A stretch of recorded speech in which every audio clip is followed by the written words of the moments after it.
Hi everyone and welcome back to Enchanted Reiki. So today I'm joined by the lovely Joanne, who is my model, and we're going to be showing you how to give a Reiki treatment to someone who is lying down on a couch.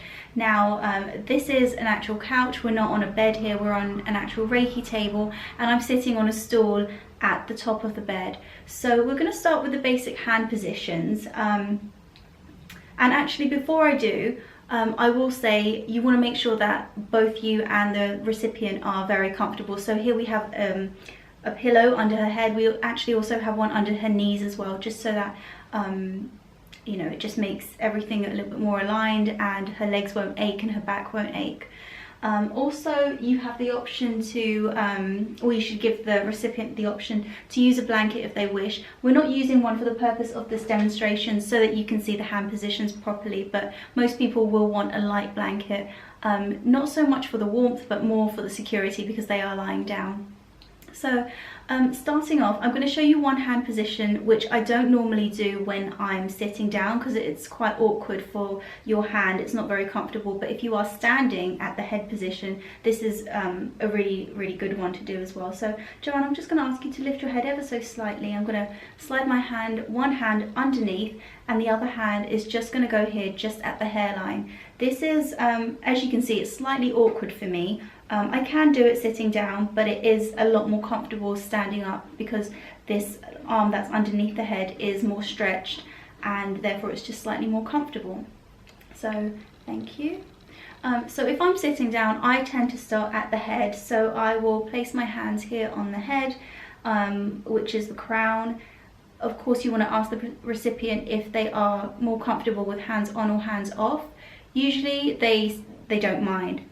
So you can use your own judgment. Some people will say they prefer hands off around the head, and if that's what they prefer, then you want to be maybe a couple of inches away like this. Reiki will still flow. So that's the first hand position. This isn't really in any particular order, so you can go straight to cupping over the ears, which is what I normally do. As my second hand position. Of course, you can use this whenever you want. You can always go down the body and come back up to the head. You can start from the feet and come back up, or you can alternate and go anywhere you want. But for the purpose of this demonstration, I will just show you going from the head down. The next position would be cupped over the eyes. Now, even if they say they prefer hands on, I wouldn't put my fingers on their face. I would probably just rest this part of my palms on roughly around the hairline or near the eyebrows, and just have my hands like this. So this could be your second position, and then you could go to cupping over the ears if you prefer. It's entirely up to you. So the next position I like to do is just at the neck, and again here you don't want to be placing your hands directly onto their neck. You want to keep your hands at least an inch away. It just feels uncomfortable to have someone's hands on your neck. It feels like you're being strangled, even if you're not, even if you're very gentle. But I will place the fingertips just at the collarbone, just to reassure the person that I am there, especially if they ask for hands on. The following position would be on the shoulders. So I place both my hands on the shoulders like this. It's not traditionally taught. This is more of a preference, something that I've come to develop myself. But generally it's not in a lot of books, and it's just one of those ones where, you know, you can place your hands anywhere. If the person says that they have aches and pains in their shoulder, then of course you want to place your hands on their shoulder, their elbow, their hand, wherever it is that the recipient, you know, requires the Reiki. I like doing the shoulders. I find this works really well in this position, especially if you are sitting down. The final position works better, I would say works better for men, because you can then place your hands directly onto their chest. For women, I would always hold my hands a couple of inches away, and then with my other hand I'm going to place it right here just at the hairline. So I'm doing the heart and the head. I find this is a really nice combination, and it works really well for most people. Like I said, with men you can put your hands directly onto their chest, that isn't a problem, but with women, even if you yourself are a woman, I would advise all the time to not place your hands on the chest area for a woman. Now moving further down, you can actually do the heart chakra, over the chest like this. If you are standing, you can do that instead. Like I said, whether the person wants hands on or hands off, it's advisable to definitely keep your hands off in this area.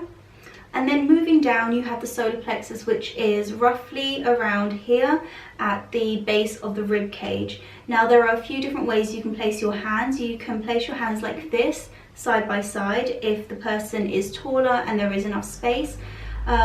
If you're working on a child or someone who has a smaller torso, you can place your hands on the rib cage like this, one in front and one on the other, like one on each side. And again, you can do this as you come down to the sacral chakra area, which is roughly about an inch or two below the belly button, or again, you can place both hands like this. Now for the base chakra, you can have your hands hovering above. Again, a couple of inches is good. Or alternatively, you can place your hands one on either side of their hips, like so. I find that this position can get quite tiring for the Reiki practitioner. It's slightly awkward, especially if you are a little bit shorter like I am. I can't imagine it being too comfortable for anyone taller either. It's quite an awkward position. However, this is an option if you find it's okay for you. If I am hovering above the base chakra like so, I actually prefer to have one hand perhaps on the sacral chakra or solar plexus area, especially if the recipient is asked for hands-on treatment. You want to make sure that they are feeling like you are there. You want to have constant contact if that's what they're there for, if that's what they prefer. So those are the main hand positions. Now, of course, if the person is asking for Reiki on their elbows or on their hands, I would go to the side that has the problem and place my hands for benefit of the camera so you can see. I would just place my hands like so on the shoulder or anywhere else that they want. Also, just to give you a fully like the whole body, we are going to move down to the feet, although a lot of people don't do that. Most people would just start from the head, spend a lot of time there and move down to the body, but we're going to go down to the feet now. So now moving further down the body, you can also place your hands on the person's thighs like so, one hand on each thigh. Moving down, you can do the same on the knees. These are usually quite comfortable positions, more comfortable than on the hips because you're not going around the person's body, you're just placing your hands on top, so they are comfortable. Moving down to the feet, one that I like to do is over the ankles like this. This is quite a comfortable position for the recipient as well. And if you are coming down to the feet, this is one which I advise to do first, because a lot of the time I've found that some recipients will get quite startled if you touch the base of their feet without any warning. So if you are going to do that, if you're going to come down here, I would go to the ankles first so that they know you're around this area. And also, as you're about to place your hands underneath their feet, I would use the palm of my hands to gently place on their toes so that they are aware that you're there. And I tend not to actually place my fingertips on their feet. It can tickle, so it's not very comfortable if that happens, especially if they're asleep. It can really startle them. So once you're done with that, what I would do next is I would come to the center of the body and I would give Reiki into the aura. And once I'm done, I would actually sweep the whole body down, sweep the aura. I wouldn't touch the actual physical body, I'm sweeping down the energetic body. I'll do that maybe 2 or 3 times, and then I'll give thanks to Reiki and let the recipient know that the treatment is over. So that's how I personally give my Reiki treatments to my clients. I hope you enjoyed this video and found it useful. If you did, please give it a thumbs up, subscribe and hit the notifications bell. Thank you.